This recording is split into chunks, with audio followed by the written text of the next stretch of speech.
Hello everyone, welcome to school diaries. So आज के video में हम करने वाले हैं नर्सरी का सिलेबस। लास्ट वीडियो में हमने प्ले ग्रुप का सिलेबस देखा था जो कि 2 से 3 साल के बच्चों के लिए होता है। अब हम करने वाले हैं नर्सरी का सिलेबस 3 to 4 इयर्स के बच्चों के लिए। सो आज के वीडियो में हम करने वाले हैं नर्सरी क्लास का इंग्लिश सिलेबस और साथ ही साथ बहुत सारे वर्कशीट्स भी देखेंगे जो हमें नर्सरी क्लास के बच्चों को कराना होता है उनके इंग्लिश सब्जेक्ट में। ठीक है, ये वो वर्कशीट्स हैं जो सारे स्कूलों में कराए जाते हैं और हर नर्सरी की एक्टिविटी बुक्स में ये वर्कशीट्स आपको जरूर मिलेंगी। ठीक है, सो चलिए जल्दी से देख लेते हैं, वीडियो को स्टार्ट करते हैं। सो इंग्लिश में देखिए 2 पार्ट है, एक है इंग्लिश ओरल और दूसरा इंग्लिश रिटन। ओरल मतलब जो ओरली बच्चों से पूछा जाता है, ओरली मतलब मौखिक। ठीक है, मतलब उन्हें सिर्फ बोलना होता है, और रिटन मतलब उनका सारा राइटिंग पार्ट। तो ओरल में देखिए सबसे पहले अल्फाबेट रिकॉग्निशन। ठीक है, सो बच्चों को जो है capital letters A to Z तक आ जाना चाहिए, रिकॉग्नाइज करना, यानी उन्हें अक्षरों की पहचान होनी चाहिए पूरे A to Z। ठीक है, तो सिर्फ कैपिटल लेटर्स ही नर्सरी में होते हैं। ठीक है, तो ये सारे जो लेटर्स हैं A to Z, इनकी पहचान जो है बच्चों को होनी चाहिए नर्सरी में। और उसके बाद alphabet related objects and pictures, यानी जो अल्फाबेट से रिलेटेड पिक्चर्स होते हैं, है ना, जैसे कि A for Apple, B for ball, तो इस तरीके से बुक उनके पास ज़रूर होती है। सो इन पिक्चर्स को भी उन्हें समझना है। अगर ये पिक्चर्स दिखाए तो उन्हें पता होना चाहिए ये F फॉर फिश है। ठीक है, तो इसी तरीके से बच्चे पहले पढ़ते हैं एक एक एग्जाम्पल के साथ, लेटर ऑन वो ज़्यादा वर्ड्स पढ़ते हैं सेम लेटर के साथ। ठीक है, तो इस तरीके से जो है अल्फाबेट को ऑब्जेक्ट्स के साथ रिलेट कर कर उन्हें समझना है। हर अल्फाबेट के लिए एक ऑब्जेक्ट भी उन्हें बताना होता है। ठीक है, देन नेक्स्ट है learn A to Z orally. यही मतलब उन्हें A to Z ओरली बोलना आना चाहिए। एक हमने पढ़ा कि उन्हें लेटर देखकर पहचानना आना चाहिए कि ये लेटर कौन सा है, और दूसरा है कि A से लेकर Z तक उन्हें ओरली बोलना आना चाहिए, जैसे A B C D E F G, इस तरीके से Z तक उन्हें ओरली आपको सिखाना है।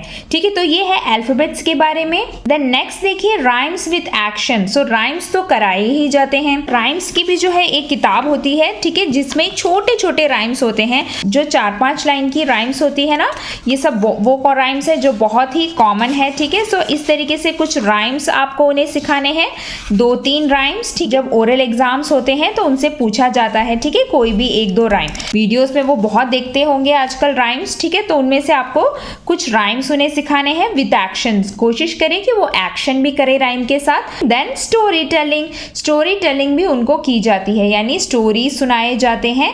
ठीक है, ओरली, और कभी कभी बच्चों से भी छोटी मोटी कहानियां सुनवाई जाती है। ठीक है, आप इस तरीके से करा सकते हैं।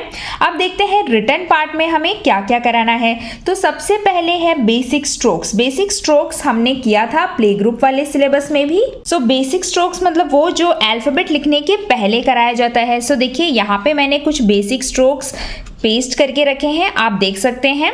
ठीक है, ऐसे बेसिक स्ट्रोक्स की प्रैक्टिस आप उनको करा सकते हैं। देखिए स्टैंडिंग लाइन, स्लीपिंग लाइन, ये हो गया left slanting line, right slanting line, क्योंकि ये राइट की तरफ जा रहा है, और ये left curve, right curve, then इस तरीके से स्ट्रेट यू, और ये उसका रिवर्स यू। देन देखिए जिगजैग लाइंस होते हैं, क्रॉस सिखा सकते हैं। सो ये सब इस तरीके से आप डॉटेड करके दे सकते हैं, और बच्चे जो है उसके ऊपर पेंसिल चलाकर उनकी प्रैक्टिस करेंगे। ठीक है, सो ये सारे लाइंस और स्ट्रोक्स जो है हमें जरूरत पड़ेंगे जब वो अल्फाबेट्स लिखना स्टार्ट करेंगे। सो देखिए ये बेसिक स्ट्रोक्स इसलिए कराए जाते हैं क्योंकि आप देखिए हर लेटर के लिए बेसिक स्ट्रोक्स यहाँ पर दिए गए हैं। ए लिखने के लिए हमें क्या चाहिए, स्लांटिंग लाइन और स्लीपिंग लाइन। ठीक है, देन बी के लिए एक स्टैंडिंग लाइन चाहिए और 2 कर्व चाहिए छोटे छोटे। सो लेटर लिखवाने के पहले आप इस तरीके से भी उन्हें स्ट्रोक्स दे सकते हैं ताकि वो प्रॉपरली आगे जाकर लेटर बना सके।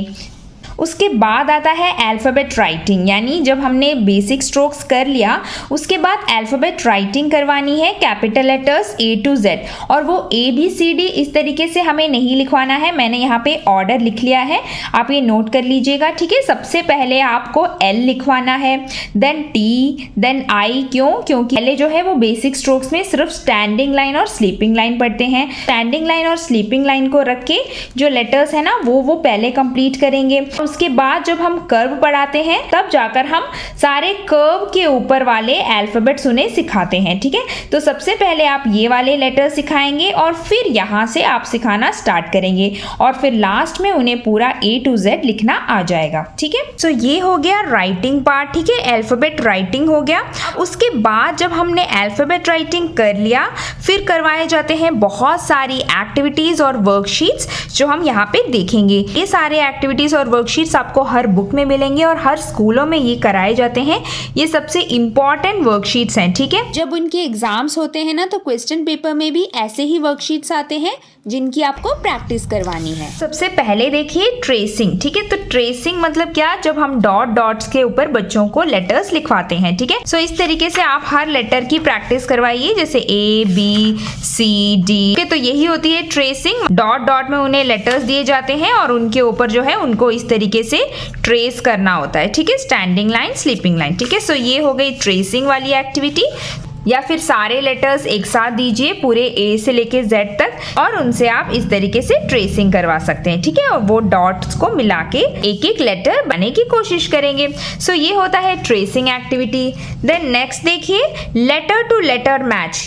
जब बच्चे पूरा A से लेके Z तक लेटर को पहचानना जान जाते हैं उसके बाद आप जो है लेटर टू लेटर एक्टिविटीज उन्हें दे सकते हैं। ठीक है, जैसे कि यहाँ पे देखिए एक साइड में कुछ लेटर्स लिखने हैं, दूसरे साइड में भी, और उन्हें इस तरीके से मिलाना है। B to B, X to X, then देखिए K to K, C to C। ठीक है, तो इस तरीके से लेटर को मिलाना होता है।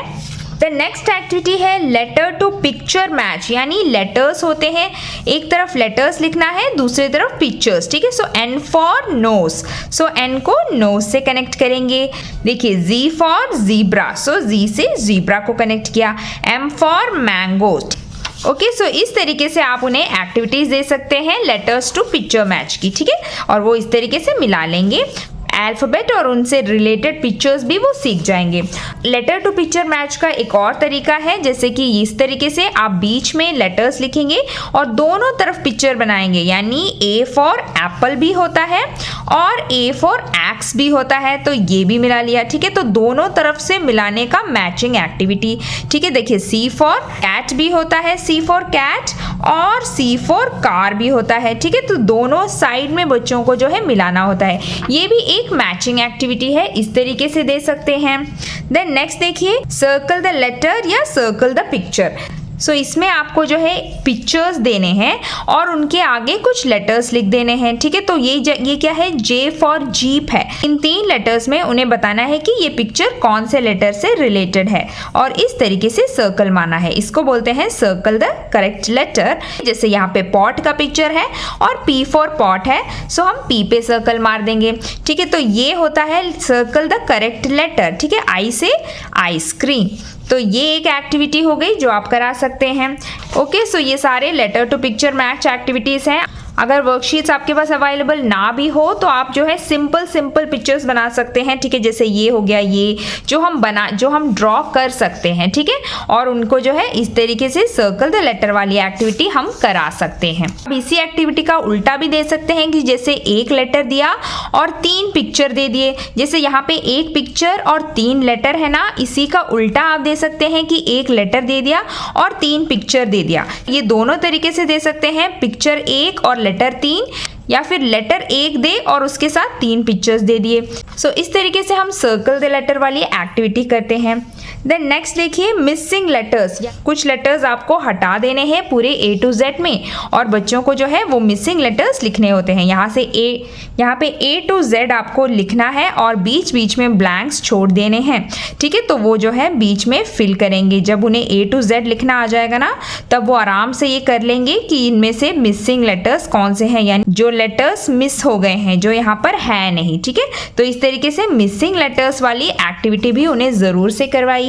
देन नेक्स्ट देखिए राइट फर्स्ट लेटर, यानी एक पिक्चर आपको देना है इस तरीके से और फर्स्ट लेटर, उस पिक्चर का फर्स्ट लेटर बच्चों को लिखना होता है। जैसे ये बैग है तो B फॉर बैग, तो तो बी लिखा। ये कैप है, सो सी फॉर कैप हो गया। सिर्फ फर्स्ट लेटर, ठीक है, सिर्फ उन्हें फर्स्ट लेटर लिखना है कि ये ऑब्जेक्ट कौन से अल्फाबेट से रिलेटेड है। ये है जेड, ठीक है, जी फॉर जिब है ये, सो हम यहाँ पे जेड लिख देंगे। सो इस तरीके से आपको जो है बच्चों से फर्स्ट लेटर लिखवाने की भी प्रैक्टिस करनी है, ठीक है। L for leaf, tree, van, R for ring. So ये होता है right first letter activity. Then next देखिए, चूज द करेक्ट लेटर, यानी आप ऐसे कर सकते हैं कि एक लेटर दे दिया, यहाँ पर एक मेन लेटर दिया है और बाकी कुछ लेटर्स यहाँ पे लिखेंगे आप, ठीक है, और उसमें से इस लेटर को ढूंढना है। सो ये भी बहुत इजी है, फाइंड बी। सो बी में सर्कल मार दिया। यहाँ पे देखिए एफ दिया है, इसमें एफ कौन सा है, so find F. So F को सर्कल मार दिया, ठीक है। तो ये होता है choose the correct letter. Then last में देखिए कनेक्ट ए टू जेड। जब सारा लेटर वो लिखना सीख लेते हैं तब आप जो है डॉट्स को मिलाने वाला एक एक्टिविटी दे सकते हैं, ठीक है। इजी पिक्चर दे सकते हैं, जैसे एप्पल का पिक्चर बना लिया। ऐसे तो सिर्फ बुक्स में होते हैं, ड्रॉ करने के लिए मुश्किल होगा, आप इजीली दीजिए, ठीक है, कुछ डॉट वाली एक्टिविटी। सो बच्चे जो है ए से बी में कनेक्ट करेंगे, बी से सी, सी से डी, ई, इस तरीके से कनेक्ट करते हुए जाएंगे और उस पिक्चर को ढूंढ निकालेंगे कि यहाँ पर दिया क्या गया है। ये होता है डॉट से डॉट कनेक्ट करने वाला activity, connect A to Z. और इस तरीके से हो जाएगा हमारे नर्सरी क्लास का इंग्लिश का सिलेबस। कुछ और वर्कशीट आइडियाज़ भी मैंने यहाँ पे शेयर किया है, आप देख सकते हैं और बच्चों की प्रैक्टिस करवा सकते हैं। सो ये भी कुछ अलग वर्कशीट आइडियाज़ हैं जो आप बच्चों को बना के दे सकते हैं और इन वर्कशीट्स के ऊपर वीडियो मैंने पहले ही अपलोड कर दी है, आप देख सकते हैं, लिंक आपको डिस्क्रिप्शन बॉक्स में मिल जाएगी। Thank you for watching. इसी के साथ हमारा वीडियो भी यहाँ पे कंप्लीट हो गया है। आगे की वीडियो में हम देखेंगे नर्सरी क्लास के हिंदी और मैथ्स का सिलेबस भी इसी तरीके से मैं आपके लिए ले आऊँगी। सो मिलते हैं अगले वीडियो में, तब तक के लिए बाय बाय, टेक केयर।